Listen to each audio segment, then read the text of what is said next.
नमस्ते, जय हिंद, वेलकम। यह मेरे बारे में है। My name is Manohar Kumar Jha, selected for the post of AAO through CGL 2022, also selected in RRB NTPC. And this is the list of the exams those I cleared but didn't get final selection. You can take a look. इस video में मैं आपके साथ अपना strategy share करूंगा, वो भी English का, यानी स्ट्रेटजी फॉर इंग्लिश का ये वीडियो है। शुरू करने से पहले मैं चाहूँगा कि अब्राहम लिंकन सर का ये कोट आप पढ़ें और समझने की कोशिश करें। Give me 6 hours to chop down a tree and I will spend the first 4 sharpening the axe। मतलब उनका कहने का मतलब है कि अगर आप उनको 6 घंटा दीजिएगा एक ट्री काटने के लिए, तो वो पहला 4 घंटा अपने कुल्हाड़ी की धार बनाने में लगाएंगे, फिर उस 2 घंटे में आराम से ट्री को काट देंगे। इसका मतलब यह हुआ कि आपको अगर कोई काम करना है तो सबसे पहले उस काम का जो बेसिक पार्ट है उस पर फोकस कीजिए और फोकस करके मेहनत करके अपना बेसिक अच्छा कीजिए, अपने आप को तैयार कीजिए, फिर जाके आप आसानी से उस कार्य को कर सकेंगे। इसी बात का ध्यान रखते हुए मैं इस वीडियो को 2 पार्ट में बांटा हूँ। एक पहला पार्ट जो है बेसिक्स का है, जिसमें मेनली 3 पिलर है, इंटरेक्शन, वोकैबुलरीज एंड कंप्रीहेंशन। हम अभी बारी बारी इन सभी पॉइंट को देखेंगे। सबसे पहला पॉइंट है अपना इंटरेक्शन। तो ये क्वेश्चन आता है कि इंटरेक्शन क्या होता है, आप इंटरेक्शन से क्या कहना चाह रहे हैं। देखिए, मेरा यहाँ इंटरेक्शन कहने से तात्पर्य यह है कि आप डेली बेसिस पे इंग्लिश से मुलाकात करें, मतलब इंटरेक्ट करें इंग्लिश से डेली बेसिस पे। और इंटरेक्ट आप कैसे करेंगे और इंटरेक्ट करने का क्या बेनिफिट है, ये मैं अभी आपको आगे बताऊंगा। अभी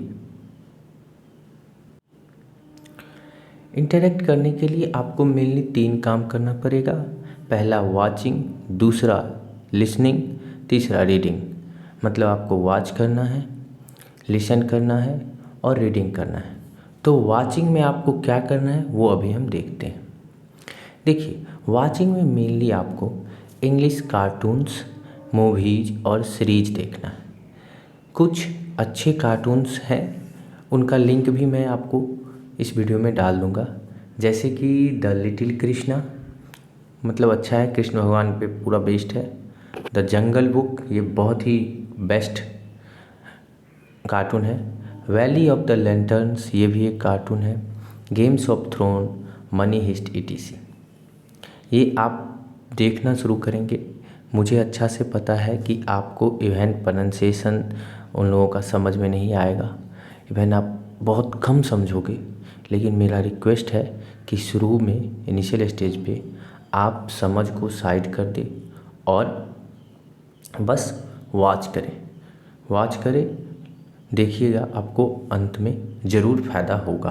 तो पहला काम आपको वॉचिंग करना है। दूसरा काम आपको करना है लिसनिंग, यानी लिसन। तो लिसन आपको क्या करना है, देखिए, इंग्लिश न्यूज़ आपको सुनना है। कहाँ से सुनना है, इसके लिए मेनली 2 सोर्स हैं। एक तो राज्यसभा पे अगर आपको इंग्लिश न्यूज़ मिल जाता है तो ठीक है, वहाँ से सुन लीजिए। वहाँ से कभी कभी दिक्कत हो जाती है, नहीं मिलता है। सबसे बेस्ट सोर्स अगर है तो गवर्नमेंट ऑफ इंडिया का एक सोर्स है, news on AIR, all India radio से आप क्या कीजिएगा, इंग्लिश सेक्शन में जाके डेली 15 मिनट का न्यूज़ होता है, मॉर्निंग, इवनिंग और नाइट करके, मॉर्निंग, मिड डे और इवनिंग का कोई एक आप उठा लीजिएगा, सुन लीजिएगा। और इसके जस्ट बाद आपको न्यूज़पेपर भी रीड करना होता है। तो आपको न्यूज़पेपर डेली पढ़ना है, वो मैं आगे बताऊंगा। इंग्लिश न्यूज़ आपको सुनना है, क्लियर। यहाँ भी वही बात, ये समझ में आपको नहीं आएगा, लेकिन मेरा रिक्वेस्ट ये है कि शुरू के 50 डेज में आप समझने की कोशिश ही ना करें। शुरू के 50 डेज में आपको समझने यानी अंडरस्टैंडिंग पे फोकस नहीं करना है। क्लियर? अगर आप अंडरस्टैंडिंग पे फोकस करेंगे तो जो सब मैं बता रहा हूँ वो आप 5 दिन भी नहीं कर पाओगे। आप सोच रहे होगे जब मुझे समझ में ही नहीं आएगा तो मैं अपना समय क्यों दूँ। मैं आपसे रिक्वेस्ट करता हूँ, मेरा ये जो तरीका मैं बताने जा रहा हूँ, ये बता रहा हूँ आपका, वो टेस्टेड एंड ट्रायल है। शुरू के 10, 15, 20 दिन आपको एकदम नहीं समझ में आएगा। 50वां दिन तक जाते जाते आप बहुत ज़्यादा समझने लगोगे। आपको लगेगा कि ये मिरेकल हो गया, यानी जादू हो गया, ये कैसे हो गया। इसलिए रिक्वेस्ट है कि आप अभी अंडरस्टैंडिंग पे फोकस ना करें। Just listen, just watch and the next one is reading. तो जैसे कि अभी आपसे मैंने कहा कि आपको न्यूज़ सुनना है। कहाँ से? न्यूज़ ऑन एआईआर से।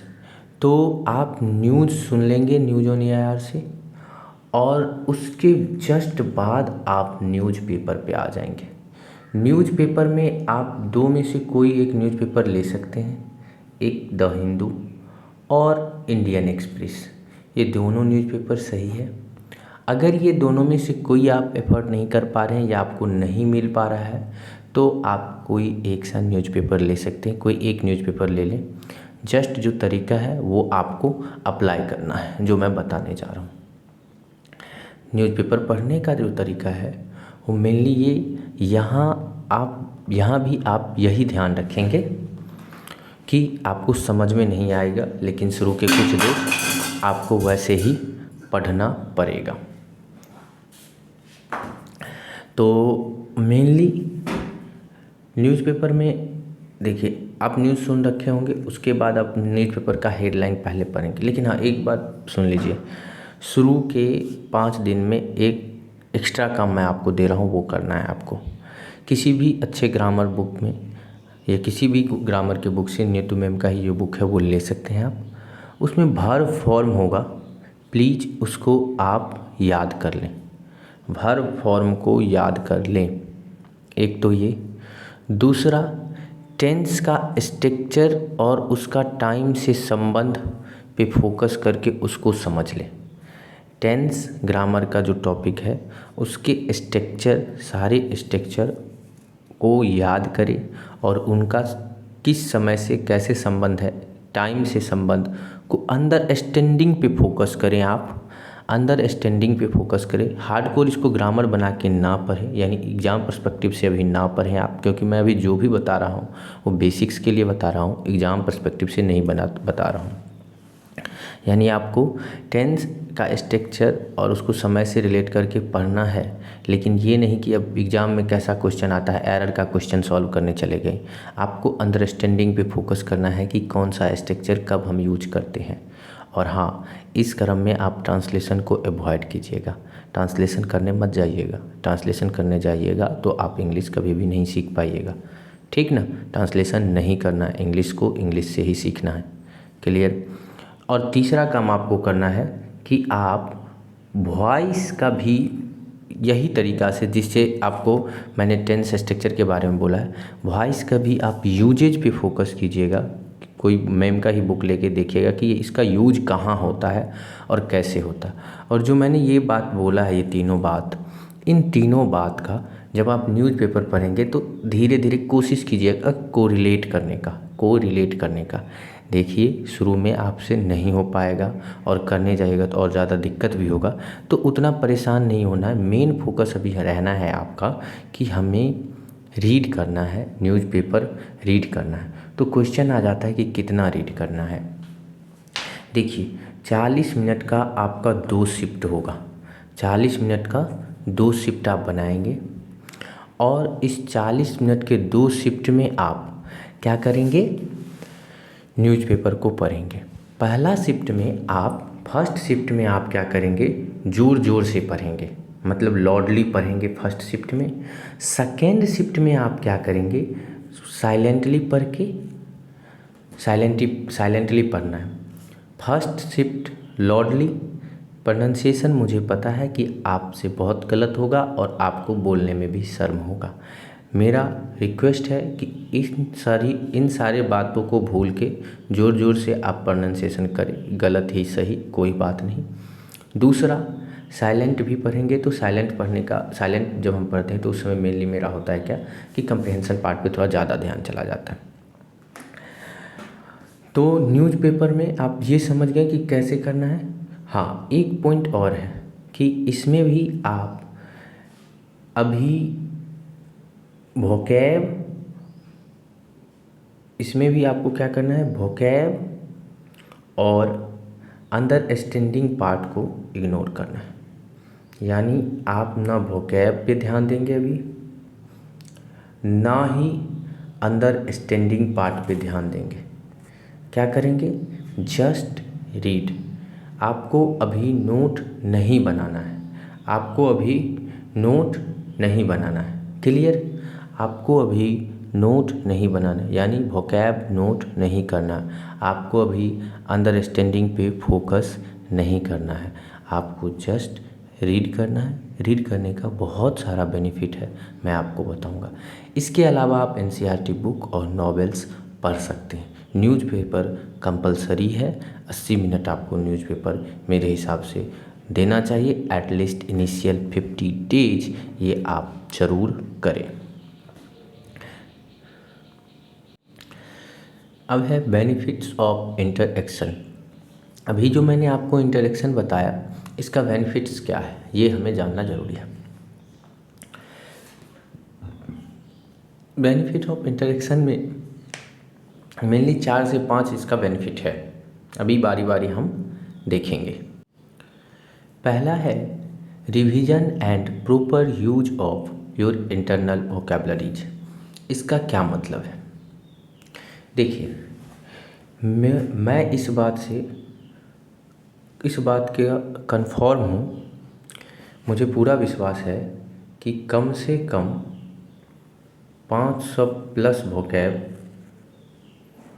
आपको आता है, यानी आपके अंदर में है अभी, क्योंकि बचपन से इतने दिन से आप पढ़ाई कर रहे हो, पक्का आपके अंदर में होगा 500 प्लस वोकैब।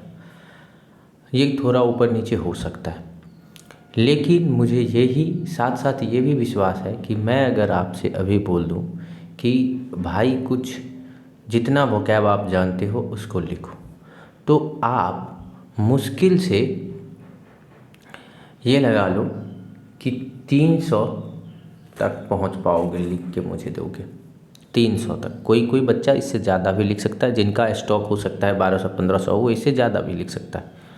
कोई बच्चा इससे थोड़ा कम भी लिख सकता है, लेकिन वो एग्जैक्ट 500 क्रॉस करने में उनका हाल ख़राब हो जाएगा। लेकिन हाँ, ये बात कंफर्म है कि 500 प्लस इंग्लिश वोकैबुलरीज उनको आता है, अगर वो शुरू से ग्रेजुएशन तक की आज अपना पढ़ाई कंप्लीट कर ली है या 12th में पहुंच गए हैं। सोच के देखिए कि आपको वोकैब आ रहा है लेकिन आप प्रोड्यूस नहीं कर पा रहे। इसका सबसे बड़ा रीज़न ये है कि आप उसके साथ रेगुलर बेसिस पे इंटरेक्ट नहीं करते हो, यानी रिवीजन नहीं करते हो। अगर आप डेली बेसिस पे न्यूज़पेपर पढ़ोगे, तो आप उन सारे वोकैब के साथ इंटरेक्ट करोगे, यानी उनका आप रिवीजन करोगे। तो अब ये समझ गए कि मेरा रिवीजन कहने का क्या तात्पर्य है, यानी आपके अंदर का जो वोकैब है उसका आप अच्छे से रिवाइज कर लोगे। इसी के साथ साथ न्यूज़पेपर अच्छे बड़े जर्नलिस्ट बहुत ही अच्छे से लिखते हैं, उसमें ना ग्रामेटिकल एरर रहता है, कुछ एरर नहीं रहता है, ना के बराबर एरर रहता है। इससे ये होगा कि आप प्रॉपर यूज सीख जाओगे, उन सारे वोकैब का आप प्रॉपर यूज सीख जाओगे जो आपके अंदर है। देखिए इसका क्या फ़ायदा हुआ कि आप डिक्शनरी खोले नहीं गए, लेकिन आपके अंदर जो वोकैब है उसका क्या हो रहा है, डेली बेसिस पे रिवीजन हो रहा है और आप उसका मल्टीपल यूज देख रहे हैं कि कैसे कैसे यूज किया जा रहा है। इससे आप उस वोकैब के बारे में मल्टीपल डायमेंशन में आप सोच पाएंगे, इससे आप प्रॉपर यूज सीख जाओगे। तो पहला बेनिफिट समझ में आ गया होगा और कितना ज़्यादा बेनिफिट है समझ गए होंगे आप। दूसरा बेनिफिट ये है कि आपका इंटरेक्शन होगा न्यू वर्ड के साथ। देखिए दुनिया में अजीब गरीब कई सारे वर्ड हैं। खास करके वो सारा वर्ड किसी एक बंदा को अजीब लगता है जो वो फर्स्ट टाइम देखता है और थोड़ा उसका प्रोनाउंसिएशन, थोड़ा स्पेलिंग टेढ़ा मेढ़ा रहता है। लेकिन अगर आप न्यूज़पेपर पढ़ेंगे तो आप डेली बेसिस पे कम से कम ये लगा लो कि 15 या 10 प्लस तो वैसा वर्ड डेली देखोगे। और मैंने आपसे मना किया है कि आपको वोकैब भी नोट नहीं करना है, सर्च नहीं करना है और उसका मीनिंग नहीं देखना है। लेकिन इसका मतलब ये थोड़ी है कि आप उस वर्ड को देखेंगे नहीं। आप उस वर्ड को, मतलब मैंने कह रहा कि गूगल करना, लेकिन न्यूज़पेपर में तो देखोगे। जब दिख जाएगा तो आपके मेमोरी में प्राइमरी लेवल पे ये तो चला जाएगा ना कि दुनिया में इस तरह का वोकैब है। ये भी अपने आप में एक फ़ायदा है। अब मान लो कि मैं कोई सा वर्ड अजीब सा कुछ बोलूँ, वो वर्ड आप कभी सुने नहीं रहोगे तो आप बोलोगे कि ये पागल है, कुछ भी बोल दिया। लेकिन आप अगर न्यूज़पेपर में देखे रहोगे तो आप बोलोगे कि नहीं भैया, ऐसा वर्ड मैंने न्यूज़पेपर में भी देखा था, इसका मतलब ये बंदा सही बोल रहा है। तो मेरा कहने का मतलब है कि इसका एक फ़ायदा ये भी है कि आप डेली बेसिस पे न्यू वर्ड देखोगे जिसको आपका दिमाग एक्सेप्ट करेगा कि भैया ये इंग्लिश में ऐसा वर्ड भी होता है। तो ये भी एक बेनिफिट है। अब तीसरा बेनिफिट की अगर हम बात करें तो आप कई बार ये देखते होंगे कि आप अगर कोई आर्टिकल पढ़ रहे हैं, कुछ ऐसा वर्ड होता है जिसका मीनिंग आपको नहीं आता रहता है, लेकिन आप उसका मीनिंग पिछले का कॉन्टेक्स्ट पढ़ के समझ में आया वो, और आगे जो लिखा है वो, उससे मिला के आप बिना गूगल के, बिना डिक्शनरी में सर्च किए आप उसका मीनिंग समझ जाते हो। इसका मतलब क्या हुआ? विदाउट मच एफर्ट आपने क्या किया? सम न्यू वर्ड लर्न कर लिया, उसका मीनिंग समझ गया आपने, सम न्यू वर्ड का आपने मीनिंग समझ। वहाँ क्या हुआ था? दूसरे वाले स्टेप में क्या था कि आपने मिला। लेकिन तीसरा जो ये फ़ायदा है इसमें ये है कि कुछ वर्ड का फ़ायदा, कुछ वर्ड का मीनिंग आप बिना गूगल किए, बिना डिक्शनरी किए, खुद ब खुद कंटेक्स्ट से सीख जाओगे और बहुत मन खुश होगा। देखिए, इसमें बिना मेहनत आप क्या किए कि न्यू वर्ड। तीसरा फ़ायदा ये है। चलिए अब चौथा फ़ायदा देखते हैं।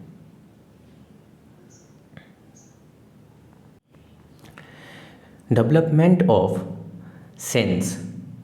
डेवलपमेंट ऑफ सेंस में आप क्या डेवलपमेंट होगा सेंस का, उस पर फोकस करते हैं। देखिए, वैसे मैंने आपसे रिक्वेस्ट किया था, क्या रिक्वेस्ट किया था कि बिहार फॉर्म याद कर लो क्लियर, उसके बाद पैसिव वॉइस का यूज सीखो, मतलब वॉइसेज का यूज सीखो। उसके बाद मैंने आपसे कहा था कि टेंस का स्ट्रक्चर याद करके उसको टाइम से रिलेट करो, और मैंने ये बोला था कि बेसिक लेवल पर शुरू में आपको ये करना पड़ेगा। देखिए, जब ये सारा आप कर लेंगे और डेली बेसिस पे आप रीड करेंगे, वॉच करेंगे, लिसन करेंगे, तो ऑटोमेटिक आपका ग्रामर डेवलप होने लगेगा। जैसे फॉर एग्जांपल, आज आप अपना मदर टंग के लिए मुझे नहीं लगता है कि कहीं ग्रामर का क्लास लिए हो, लेकिन आप प्रॉपर ग्रामर यूज करते हो। क्यों? क्योंकि आप डेली बेसिस पे अपने मदर टंग के साथ क्या करते हो? इंटरेक्ट करते हो। तो मेरा कहने का मतलब है इंटरेक्शन सबसे ज़्यादा ज़रूरी पार्ट है। इंटरेक्ट करना से बेहतर कोई अदर तरीका नहीं हो सकता है इंग्लिश सीखने का। देखिए, इंटरेक्ट करेंगे तो आपका ग्रामर का सेंस डेवलप हो जाएगा। क्या हो जाएगा? ग्रामर का सेंस डेवलप हो जाएगा ऑटोमेटिक थोड़ा बहुत। उसके बाद आप समझने लगेंगे, कॉम्प्रिहेंशन भी आपका अच्छा हो जाएगा। तो ये फ़ायदा होगा एक तो ग्रामर का, एक कॉम्प्रिहेंशन का। कैसे? डेली बेसिस पे आप रीड करोगे, वॉच करोगे, लिसन करोगे, तो इतना जो समय देगा, उसके साथ समय बिताएगा, तो खुद ब खुद एक आइडिया डेवलप हो जाएगा। जैसे आपने अपने मदर टंग सीखने के लिए कहीं क्लास नहीं लिया, कहीं कोई प्रोग्राम नहीं अटेंड किया, खुद ब खुद सीखते चले गए। इसी तरह अगर आप डेली यूज करोगे तो ये सेंस सब डेवलप हो जाता है। ठीक ना? चलिए अब आगे बढ़ते हैं। अब दूसरा पिलर है वोकैबलरीज। देखिए, वोकैबलरीज के लिए मैंने आपसे अभी मना किया है। क्या मना किया है? कि नोट नहीं बनाना है। शुरू के 50 दिन के लिए मैंने आपसे मना किया है कि आपको नोट नहीं बनाना। नोट बनाने जाओगे, गारंटी देता हूँ कि आप 5 से 7 दिन के बाद न्यूज़पेपर लेना बंद कर दोगे और बंद हो जाएगा, आप कोई फ़ायदा नहीं होगा। तो नोट नहीं बनाना। तो वोकैबलरीज करना कैसे? भैया अगर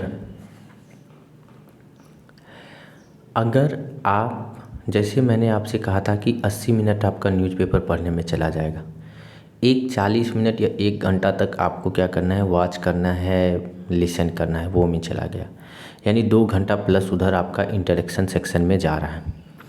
अगर उसके बाद भी आप पढ़ना चाह रहे हैं, उसके बाद भी अगर आपके पास समय है, तो आप वोकैबलरीज इंटरेक्शन सेक्शन के साथ कंटिन्यू कर सकते हैं। और कंटिन्यू करने में आपको जो करना है वो मैं बताता हूँ आपको क्या करना है। आपको ये बुक दिख रहा है, इसका नाम है Word Power Made Easy, Norman Lewis sir के द्वारा लिखा गया यह बुक है। यह बुक वोकैब के मामले में ये लगा लीजिए कि रामबाण है, बहुत ही अच्छा बुक है। आप सोच रहे होंगे कि यह इस बुक में ऐसा क्या है। देखिए, इस बुक में मेनली रूट वर्ड्स हैं। अब रूट वर्ड कहने का मतलब ये है कि कोई भी वर्ड है तो वो कैसे उत्पत्ति हुआ, उसका क्या, उसका मतलब उसका माता पिता कौन है, उसका घर कहाँ है, कैसे बना है। इससे मतलब आप बहुत आसान हो जाएगा, आप हर वर्ड को अच्छे से पहचान जाएंगे और वर्ड को रिलेट कर पाओगे। देखिए, ये बुक आप पढ़ सकते हैं इंटरेक्शन सेक्शन वाले के साथ साथ। अगर आप वहाँ से 2 घंटा देने के बाद और पढ़ना चाहते, अगर वहाँ से 2 घंटा से ही आप परेशान हैं, उससे ज़्यादा नहीं दे सकते, 2 घंटा तो आपको देना ही पड़ेगा, इनिशियल स्टेज में नहीं देते, तो इंटरेक्शन सेक्शन के 50 दिन कंप्लीट होने के बाद भी आप इस पे आ सकते। ज़रूरी नहीं है कि आप साथ साथ ही चले। हाँ, तो सबसे बड़ी बात आती है कि यह बुक जो है होल मतलब पूरा इंग्लिश में ही है, ये बुक पूरा इंग्लिश में है। तो ख़ास करके जो हिंदी मीडियम वाला बच्चा होता है, जब यह बुक खोलता है तो उसको कुछ समझ में आता नहीं है, तो वो सोचता है कि ये क्या बोल दिया है, कि जो मुझे बुक समझ में ही नहीं आ रहा है तो मैं पढ़ूँगा कैसे। तो इसका एक इलाज है, आप क्या करें कि यूट्यूब पे जाएं और इस बुक का नाम सर्च करें। एक से एक अच्छे टीचर, एक से एक एक्सपीरियंस बंदा इस बुक पे वीडियो बना के यूट्यूब पर डाला है। किसी एक का वीडियो देखें जिनका आपका समझ में आ रहा है, पहले एक सेशन या एक चैप्टर का वीडियो देख के आप उसके बाद इस बुक में लौट के आएँ, फिर बुक का रीडिंग लगाएं, बुक को पढ़ें। और वैसे मैं एक लिंक शेयर कर दूंगा, एक सर हैं यूट्यूब पे, एक भैया हैं, बहुत अच्छा पढ़ाए हैं, आप उनसे भी पढ़ सकते हैं। बाकी आप जहाँ से भी जिनका समझ में आए आप उनका यूज करके इस बुक का अध्ययन कर सकते हैं और बहुत ज़्यादा ही बेनिफिट होगा। अब बात आ गई कि नोटबुक, वोकैबलरी का नोटबुक कब बनाना है और कैसे बनाना है। देखिए भैया, मैंने आपसे बोला है कि शुरू के 50 डेज आपको नोटबुक नहीं बनाना है, क्लियर। लेकिन अगर 50 डेज आपका कंप्लीट हो गया इंटरेक्शन वाला सेक्शन का, तब आपको एक अच्छे से नोटबुक खरीदना है, कंजूसी नहीं करना है। उसके बाद आपको जो नोट करना है वो मेनली करना है कैपिटल लेटर में। किस में? कैपिटल लेटर में। और नोट आपको करना है कैपिटल लेटर में। उसके बाद आपको जो अपने नोटबुक में इस बात का ख्याल रखना है कि एक वर्ड भी हिंदी अपेयर नहीं होना चाहिए, एक वर्ड भी हिंदी उसमें नहीं लिखना है आपको। तो आप सोच रहे होंगे कि मैं मीनिंग कैसे लिखूँगा। आपको मीनिंग लिखना है English to English, English to English. आपको गूगल पे सर्च करना है, किसी भी वर्ड का हिंदी मीनिंग नहीं सर्च करना है, आपको इंग्लिश मीनिंग सर्च करना है और उसके बाद उस मीनिंग को पढ़ना है। ऐसा होगा कि जब आप उस मीनिंग को पढ़ने जाएंगे तो उसमें से भी कुछ वर्ड आपको समझ में नहीं आएगा, जो मीनिंग लिखा हुआ, मीनिंग का डिस्क्रिप्शन लिखा हुआ मतलब आप उस वर्ड का भी एक बार गूगल करके मीनिंग समझ लेंगे। उस समझने के क्रम में हो सकता, अगर आपको ज़्यादा दिक्कत हो रहा है तो आप एक बार हिंदी मीडियम देख सकते, हिंदी मीनिंग देख सकते हैं just for idea, and then फिर आप इंग्लिश पे आए और उस इंग्लिश मीनिंग को समझने की कोशिश करें और उसके बाद उस इंग्लिश मीनिंग को ही अपने नोट में नोट करें। एक तो ये, दूसरा हो सके तो एक सेंटेंस अपना बनाने का कोशिश करें। अपना एक सेंटेंस बना के उस नोटबुक में उस वर्ड से रिलेटेड लिख लें। अगर नहीं ऐसा कर पा रहे हैं, इनिशियल स्टेज में आपको दिक्कत होगी, तो जहाँ आप उस वोकैब को देखें, उस वर्ड को देखें, तो किसी न किसी लाइन में देखा होगा आपने, उस लाइन को आप कंप्रीहेंड करने यानी समझने की कोशिश किया होगा। तो ऐसा करें, उसी लाइन को डायरेक्ट अपने नोट में और उस सिनेरियो को मेंटेन कर लें, लिख दें। क्लियर? तो नोटबुक वाला सेक्शन क्लियर हो गया। लास्ट बट नोट लिस्ट, जितना भी आप मेहनत कर रहे थे अभी जो मैंने बताया, वो सारे का जो रिज़ल्ट है ना, वो आपका अंडरस्टैंडिंग डेवलप करने के लिए बहुत ही ज़्यादा है। और अंडरस्टैंडिंग जिस दिन डेवलप हो गया उस दिन इंग्लिश आ गया। और अंडरस्टैंडिंग डेवलप का ही नाम, एक दूसरा नाम है कम्प्रीहेंशन यानी समझ। तो मेनली ये जो समझ आपको आएगा, वही वाला बात शुरू में आपको जो मैंने बोला, वर्ब फॉर्म, टेंस स्ट्रक्चर और वॉइसेस का यूज, फिर अगर आपने ध्यान दे दिया, और उसके बाद जो मैंने इंटरेक्शन वाला सेक्शन आपसे बताया और वोकैबुलरीज वाला सेक्शन बताया, यानी कम्प्लीटली आप ये लगा लो कि 80 to 90 डेज बाद आप इतना अच्छा समझने लगोगे इंग्लिश कि आपको खुद पे विश्वास नहीं होगा कि मैं इतना ज़्यादा और इतना अच्छा इंग्लिश समझ रहा हूँ। लेकिन हाँ, ये करना पड़ेगा, और ये करने में बहुत ही चैलेंजेज आता है। दिमाग कहता है, सबसे पहले आपका दिमाग जो है वो कहेगा कि भैया समझ तो रहे नहीं हो, टाइम पास कर रहे हो। तो उनको बोलना है कि भैया मुझे समझना नहीं है, मुझे टाइम पास ही करना है। क्लियर? क्योंकि वो गुमराह करेगा, क्योंकि उस काम करने में उसको ज़्यादा मेहनत लग रहा है, आसान नहीं लग रहा है। तो आप उनको इग्नोर करके, मेरा रिक्वेस्ट है कि आप मेरा शुरू के 50 डेज मैंने जो बोला वो ज़रूर करें। हाँ, आप सोच रहे होंगे कि इसमें एग्ज़ाम ओरिएंटेड कुछ नहीं था। शुरू में ही मैंने बताया कि हाँ, ये एग्ज़ाम ओरिएंटेड कुछ नहीं है, क्योंकि यहाँ तो हम अभी अपने एक्स को शार्पनिंग कर रहे हैं। और अगर हम अपनी कुल्हाड़ी यानी अपने आप को शार्पेन कर रहे हैं, तो मुझे पूरा ज़्यादा समय देना पड़ेगा, 6 में से 4 घंटा। तो मैं ये 6 में से 4 घंटा दे रहा हूँ। अगर 80 से 90 दिन मैं इस चीज़ पे दे दिया, तो मैं गारंटी देता हूँ 50 से 60 दिन में आप अपने इंग्लिश स्कोर को बहुत अच्छा से बूस्ट कर सकते हो। इसीलिए मेरा इस सारे सजेशन को मान लेना। अगर आप इंग्लिश में खुद को बहुत अच्छा करना चाहते हो, कि जो कि करना पड़ेगा अगर एसएससी सीजीएल एग्ज़ाम निकालनी है तो, या सीएचएसएल भी निकालनी है, आप समझ सकते हैं कि इंग्लिश का रोल अब क्या हो चुका है। आज की वीडियो में बस इतना ही। जो इसका पार्ट 2 आएगा उसमें मेनली मैं आप लोगों से स्कोर बूस्टर यानी एग्ज़ाम पर्सपेक्टिव से बात करूँगा। तो धन्यवाद। जय हिंद, जय भारत।